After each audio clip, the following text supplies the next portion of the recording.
Hello guys, welcome to Kosi மாமி சமையல். இன்றைக்கி நம்ம என்ன பார்க்க போகிறோன்னா பிளெயின் பிரியாணி இல்லைன்னா பிளெயின் குஸ்கான் கூட சொல்லலாம். அதுக்கு தேவையான பொருள் என்னென்னு பார்க்கலாம். ஒரு பெரிய வெங்காயம் ஒன்று பெருசாக ஒன்று நறுக்கி வச்சுருக்கேன். ப்ளஸ் ஒரு 6 போல் குட்டி குட்டி தக்காளி நறுக்கி வச்சுருக்கேன். 2 பச்சை மிளகா, ஒரு பிடி கொத்தமல்லி ப்ளஸ் புதினா, கொஞ்சமாக ஜிஞ்சர் கார்லிக் பேஸ்ட்டு. ட்ரை மசாலாவுக்கு என்னென்னா கொஞ்சமாக மல்லி பவுடர், 1 ஸ்பூன் காஷ்மீரி மிளகாய் பொடி, 1 ஸ்பூன் கரம் மசாலா, ப்ளஸ் தாளிக்கிறதுக்கு பேலீஃப், கல்பாசி, பட்டை, லவங்கம், ஏலக்காய், அன்னாசி பூ மூக்கு, அப்புறம் ஸ்டார் அனீஸ் இது எடுத்து வச்சுருக்கேன். அப்புறம் ஒரு குக்கரில் எடுத்து கொஞ்சமாக ஒரு 4 போல் டேபிள் ஸ்பூன் ஆயில் ஊற்றி வச்சுருக்கேன். அப்புறம் குக்கர் ஹீட் ஆனது நம்ம எடுத்து வச்சுருக்க மசாலா எல்லாமே ஆட் பண்ணிக்கலாம். இல்லை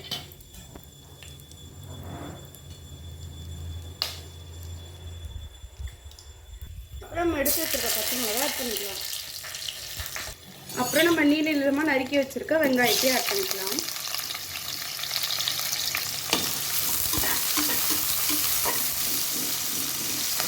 நல்லா கோல்டன் ப்ரௌன் கலர் வரணும் வெங்காயம் வதங்கி. இங்கே பாருங்கள், நல்லாவே கலர் மாறி இருக்க வதங்கி இருக்க வெங்காயம். இப்போ நம்ம எடுத்து வச்சுருக்க கொத்தமல்லியும் புதினாவையும் ஆட் பண்ணிக்கலாம்.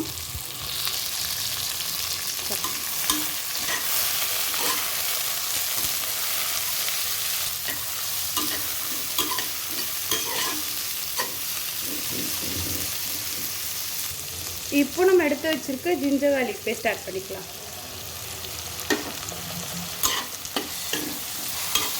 இந்த மாதிரி பிரியாணிக்கெலாம் பண்ணும்போது நம்ம ஜிஞ்சர் கார்லிக் பேஸ்ட் அப்பப்போ அரைச்சி வச்சாதான் டேஸ்ட்டு சூப்பராக இருக்கும்.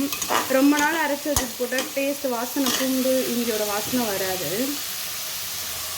ஜிஞ்சர் கார்லிக் பேஸ்ட்டோட பச்சை வாசனை போனதுக்கப்புறம் நம்ம டொமேட்டோ ஆட் பண்ணிக்கலாம்.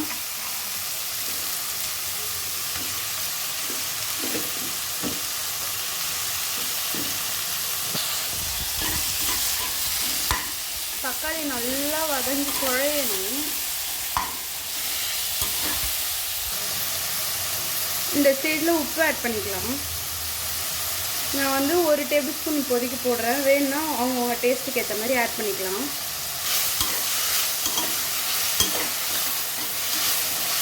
நல்லா வெங்காயம் தக்காளி சூப்பராக வதங்கணும்.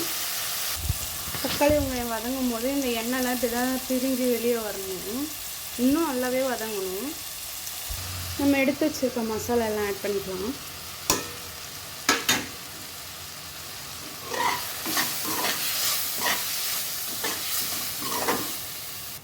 நல்லா வதங்கிட்டு நான் ஒரு புளிக்காத தயிர் 2 ஸ்பூன் ஆட் பண்ணிக்கிறேன். அதை கலந்து விட்டுக்கலாம்.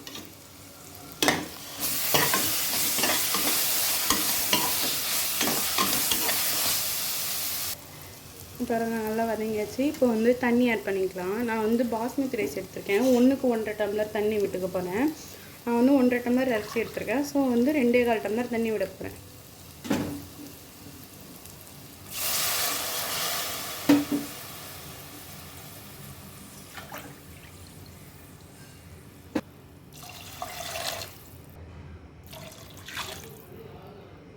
தண்ணி நல்லா கொதிக்கட்டும்.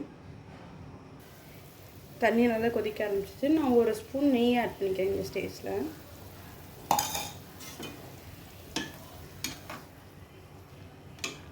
நம்ம ரைஸ் ஆட் பண்ணிக்கலாம்.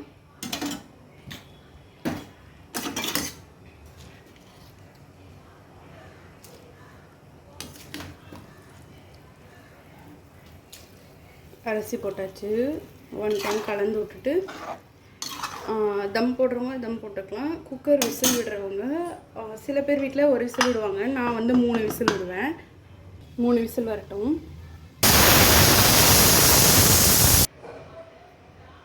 சூப்பராக வந்துருக்கு பாருங்கள்.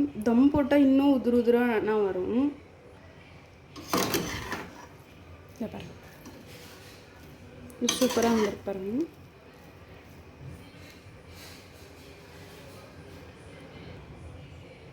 அதுக்கு side dish raita. Thank you for வாட்சிங்.